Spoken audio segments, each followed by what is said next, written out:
At first I thought it was just an animal outside my tent. But animals don't walk in slow circles for 20 minutes. And they definitely don't whisper your name through the fabric. Whatever was outside my tent that night, knew I was inside. The sound woke me instantly. Crunch. A slow step on dry leaves. Then another. For a few seconds I didn't move. I just stared into the darkness above me, listening. Crunch. The step came closer. My brain tried to stay calm. Animals wander through campsites all the time. Deer. Raccoons. Even foxes sometimes. But something about these footsteps felt different. They were slow. Careful. Almost like whoever was walking outside didn't want to be heard. Then the steps stopped. Right next to my tent. So close I could hear the leaves shifting under the weight. I held my breath. The forest went completely silent. No wind. No insects. Nothing. Then the footsteps started again. But instead of walking away, they moved around the tent. One slow circle. Another circle. Then another. My stomach tightened. Animals don't do that. Animals don't patrol tents. My hand slowly reached for the flashlight beside my sleeping bag.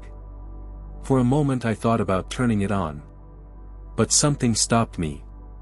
Because if it wasn't an animal, the moment I turned on the light, it would know I was awake. So I stayed still. The footsteps continued. Slow. Careful. Studying the tent. I suddenly remembered something that made the situation worse. I had hiked far away from the main trail before setting up camp. At least half an hour into the forest. No nearby campers. No cabins. No lights. Just trees. Miles of them. Which meant whoever was outside my tent had walked all the way out here. On purpose. The footsteps stopped again. The forest went quiet. For a second I thought it was over. Maybe whatever it was had finally left. Then I heard something that made my blood run cold. A soft sound. Right beside my head. The tent wall pressed inward. Something was touching the fabric. Slowly. Testing it. My entire body froze. The shape of fingers dragged gently across the nylon wall. Sliding toward the entrance. Then it stopped. Right at the zipper. A faint metallic sound followed. The zipper moved. Just a little. Barely enough to hear. But enough to know exactly what had happened. Animals don't unzip tents. Then a sound came from the darkness outside. A whistle. Low. Slow. Right beside the tent. And deep in the forest. Another whistle answered it. For a moment I couldn't move. Two whistles. Two different directions. Which meant one thing. There wasn't just one thing outside my tent.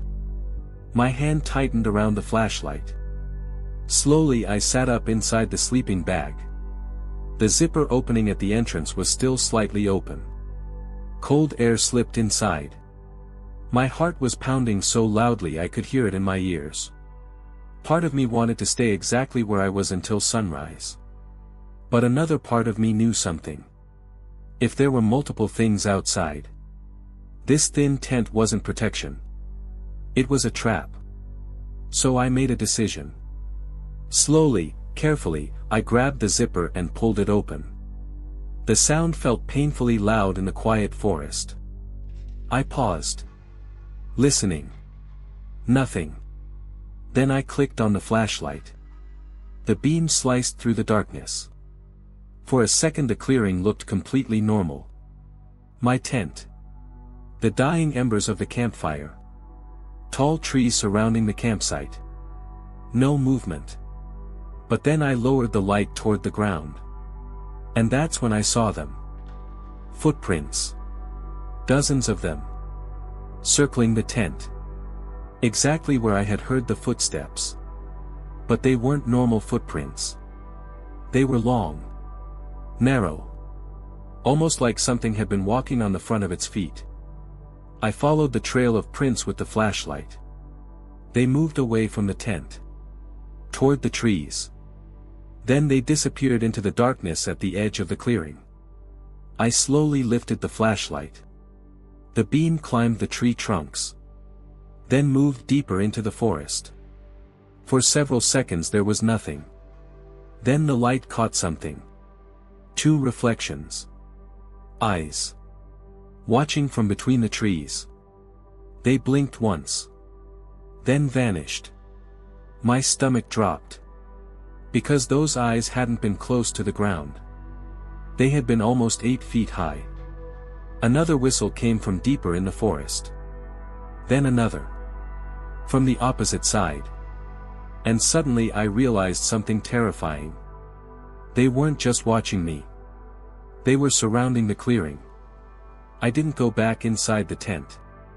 Something about it now felt like stepping into a cage.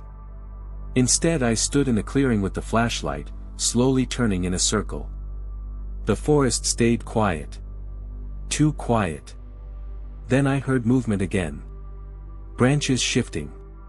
Leaves crunching. Something moving between the trees. Fast. The flashlight beam snapped toward the sound. But whatever it was stayed just outside the light. Then I saw it. A shape. Tall. Thin. Standing between the trees. It moved strangely. Not like a person walking. More like something gliding from one shadow to another. Then another shape appeared on the opposite side of the clearing. My heart started racing. Because now I could see them clearly. Two figures. Watching from the darkness. Then the whistle came again. Louder this time. Like a signal. Suddenly the forest exploded with movement. Footsteps running through the trees. Circling the clearing. My flashlight beam whipped back and forth trying to follow them. But they stayed just beyond the light. Always in the shadows. Then one of them stepped slightly forward. Just enough for the flashlight to touch its face. For a split second I saw it. Pale. Thin. Eyes reflecting the light like an animal. Then it stepped back into the darkness again. Another whistle echoed through the trees. And just like that, everything stopped. The forest went silent. No movement. No footsteps. Nothing. It was like whatever had surrounded the clearing had suddenly vanished. I stood there for a long time with the flashlight pointed at the trees. Waiting. Listening. But nothing else happened. Eventually the sky began to lighten. The first pale light of dawn filtered through the branches. And when I looked down at the ground, the footprints were gone. Completely gone. Like nothing had ever been there. I packed my gear as fast as I could and hiked straight back to the trailhead. I didn't stop once. But when I reached the parking lot, I noticed something that still bothers me. Right beside my car door, there was a single footprint. Long. Narrow. Exactly like the ones that had circled my tent. Like something had followed me all the way out of the forest. And waited.